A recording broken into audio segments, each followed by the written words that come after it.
This video isn't going to be one exploring and explaining all the depths of J.K. Rowling's transphobic bullshittery. Plenty of people have already done a very good job of that, so I'll leave some links in the description box for anyone that is unclear about the situation. Essentially, it is glaringly obvious at this point that J.K. Rowling is openly and unapologetically espousing transphobic ideas over and over again, kind of breaking the hearts of a lot of people, to put it slightly dramatically, myself included, for whom Harry Potter has been a huge part of our lives and brought a lot of happiness. Harry Potter has a huge LGBTQ fanbase, and to see its creator shit all over one of the most vulnerable groups like this kind of feels like a slap in the face, not to mention how telling it is that this is what she uses her platform for amid everything else going on in the world right now. So, does this mean that we have to stop liking Harry Potter? This basically comes down to the classic question of how possible it is to separate the art from the artist, and given that both Harry Potter and transphobia are such huge and personal issues to a great many people, this discussion has become kind of heated. I've literally seen posts of people saying things like if they ever hear anyone talking about their Hogwarts house again, they're just going to assume that person is transphobic, which, as a trans person who has held the Harry Potter universe, including my Harry Potter house, close to my heart for many years, I kind of have to question. Similarly, things like, if you care about trans people, you'll read another book. I am a trans pupil, and I'm not going to not read books that I already own and like. Yes, I am trans. For those that don't know me, hi, my name's Alex. I'm a non-binary trans-masculine guy. If you don't know what those words mean, you can Google it. I'm not going to debate it, and I have loved Harry Potter for basically my entire life. So let's look at some of the arguments that we should move on from Harry Potter fandom because of J.K. Rowling's TERFy nonsense. Firstly, there's the idea that the more popular the franchise is, the bigger platform she has.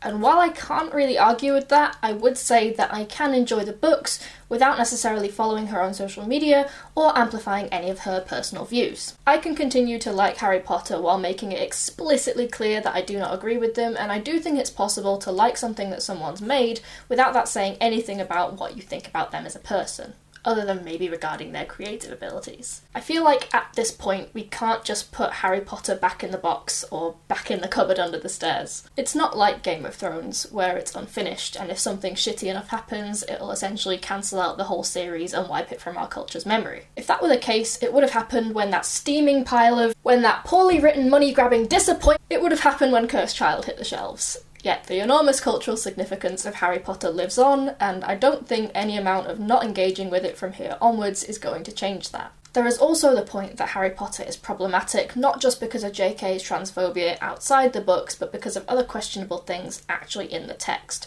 such as lazy, stereotypical names for non-white characters, the descriptions of goblins strongly resembling derogatory ideas about Jewish people, the heavily implied rape of Dolores Umbridge by centaurs, and more. This one is tricky because there's clearly some problematic implications in there that definitely go over your head as a kid, or maybe just as someone that's not really deeply entrenched in conversations about being socially conscious or examining problematic media. This might be a weak stance, and if that is your opinion regarding this specific point, I fully accept that judgment, but my take on this personally is that these details are at the end of the day relatively minor, even if they are undesirable, and I'm just going to try and look past them and not pay them that much mind when I'm reading it. Does that mean that I'm closed off to examining these things and engaging with criticisms of them? No. Does it mean that I think that small details like this are unimportant and not worth considering what it might say about the author who wrote them? Also no. Does it make me a bad person to want to keep reading the books anyway?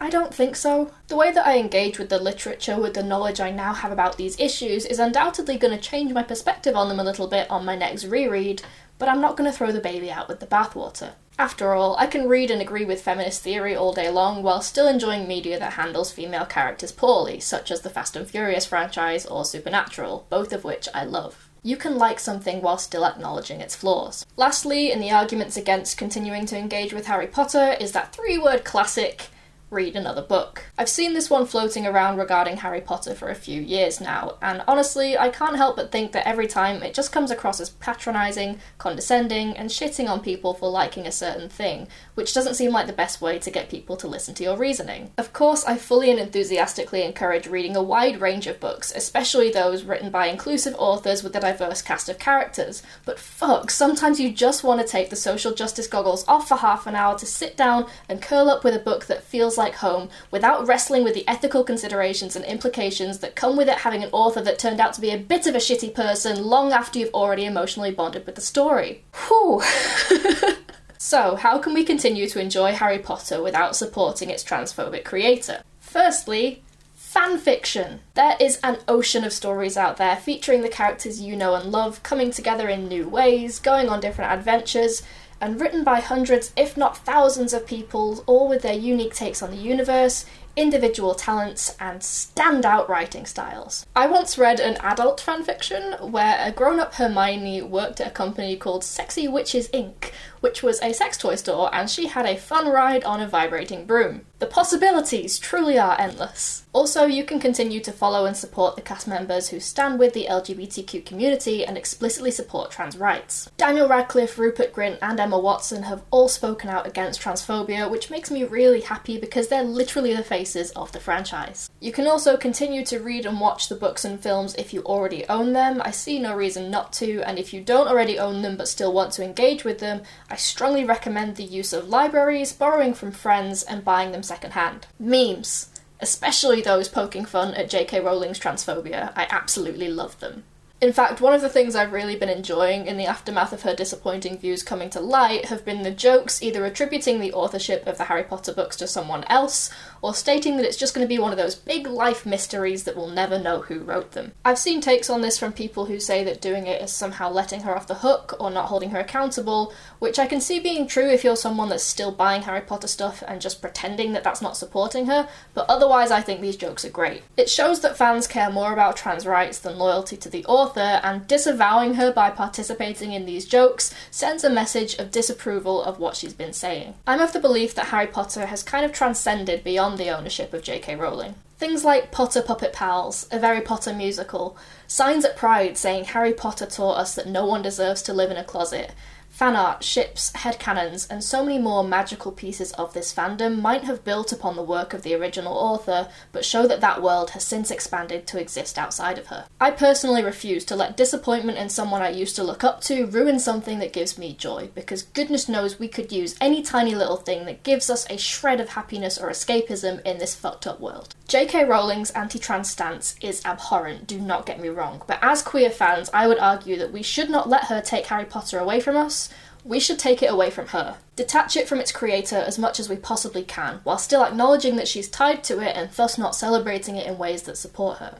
But we can still celebrate it. The themes in Harry Potter of standing up against bigotry and oppression, doing what's right even when it's hard, and not listening to the ways in which authority figures will twist facts to frame themselves as being in the right even when it hurts and deceives people, don't stop being important, even if the person who wrote them does turn out to be a huge fucking hypocrite. I don't know if JK's mind is beyond changing, or if she's ever going to be able to learn and show compassion to the people who at the moment she is hurting so badly. Frankly, I'm not holding my breath. In the meantime, I'm taking solace in the knowledge that she does not speak for everyone that's been part of making Harry Potter the phenomenon that it is. I want to end with the words of Daniel Radcliffe, aka Harry Potter himself, who works alongside the Trevor Project, an organisation dedicated to helping LGBTQ+ people, and has spoken out against J.K. Rowling's transphobia. As well as stating that trans women are women, and that any statement to the contrary erases the identity and dignity of trans people and goes against the advice of healthcare professionals that know more about it than either J.K. or himself, he also says, "To all the people who now feel that their experience of the books has been tarnished or diminished,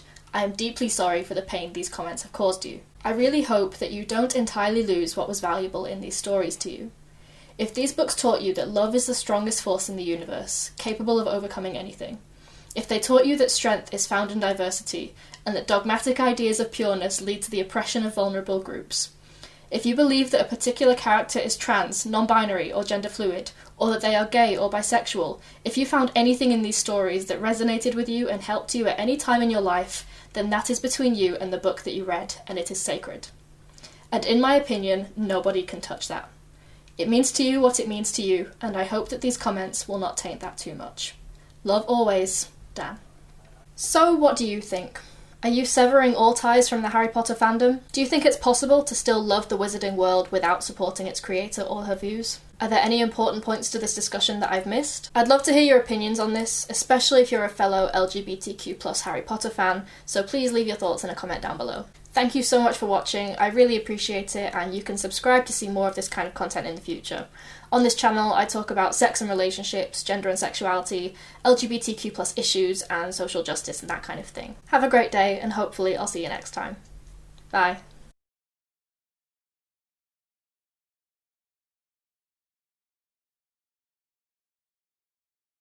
And for anyone wondering, I'm a Slytherin.